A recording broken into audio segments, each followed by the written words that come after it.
पत्नीनेच केली पतीची कुऱ्हाडीने निर्दयी निर्गुण हत्या।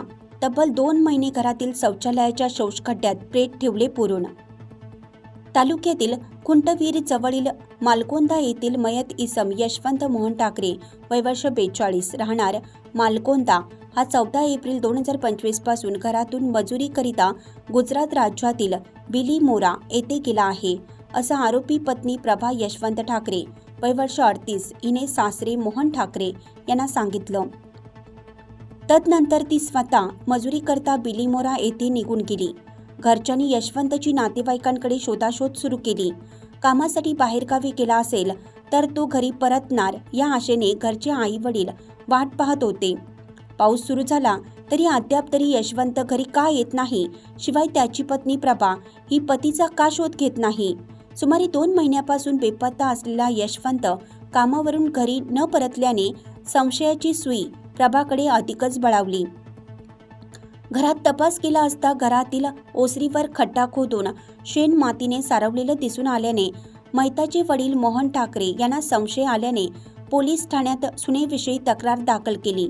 पोलिसांनी बिलीमोरा येथून प्रभा ही तपासणीकरिता सुरगाणा येथे पोलीस ठाण्यात आणण्यात आलं। पोलिसांनी पंचनामा करत महसूल विभागाला संवेद घेत घरातील ओसरीवरील खड्डा खोदकाम केला असता मात्र प्रेत आढळून आलं नाही। प्रभाने पोलिसांनी तपासात गुंगारा देत आरोप फेटाळून लावले। पोलिसांनी सोडल्याने बिनधास्तपणे ती फिरत होती। 2 दिवसांनी यशवंतचा लहान भाऊ उत्तमची पत्नी मेथू ही 20 ते 25 दिवसापूर्वी दीर घरी आले आहेत का असा तपास केला असता प्रभाने दारात असलेल्या यशवंतच्या चपला लपवत मांडीखाली ठेवत चपलांवर बसून गप्पा मारल्या। ही बाब मेथीच्या नजरेतून सुटली नाही। खड्डा खोदला असता काही धागा दोरा हाती न लागल्याने पोलिसांना रिकाम्या हाताने परतावे लागले होते। मेथीने पती उत्तम यास ही सर्व हकीकत सांगत दक्षिणेस असलेले पडका शौचालयाचा शौचखड्डा आहे, त्यामध्ये तर काही नाही ना असा अंदाज व्यक्त करत जाऊन बघून या असं सांगितलं असता उत्तमने संध्याकाळी जाऊन पाहिलं असता त्या शौचखड्ड्यावर निळ मासी पडत असून कुजलेल्या वस्तूसारखा वास येतोय असं लक्षात आलं। खड्ड्यातील माती उकरून पाहिली असता प्रेत असल्याचं आढळतं।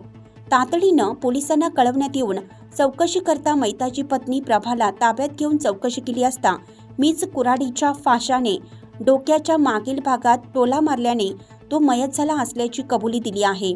अखेर पंचनामा करत तब्बल घरातच शौचखड्ड्यात पुरून ठेवलेले कुजलेलं प्रेत बाहेर काढलं असता केवळ हाडाचा सांगाडा उरला होता। ग्रामीण रुग्णालयाचे वैद्यकीय अधिकारी डॉक्टर शुभम परदेशी यांनी जागेवरच शवविच्छेदन केलं।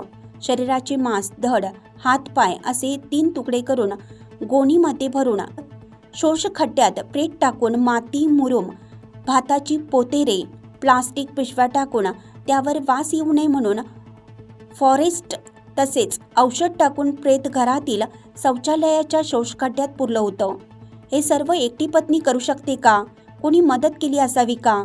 आरोपी प्रभा हिचे माहेर डांग सीमावर्ती भागातील चिलोटमाळ येथे 1 ते 1.5 किलोमीटर अंतरावर आहे।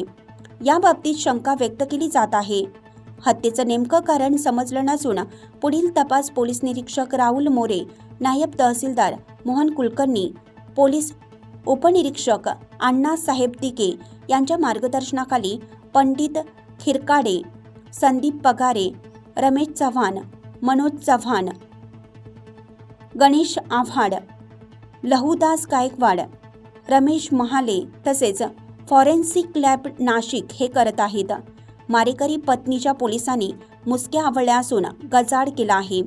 मैताच्या पश्चात पत्नी, मुलगा, आई वडील, भाऊ असा परिवार आहे। नाशिक लक्ष न्यूज ब्युरो रिपोर्ट, नाशिक।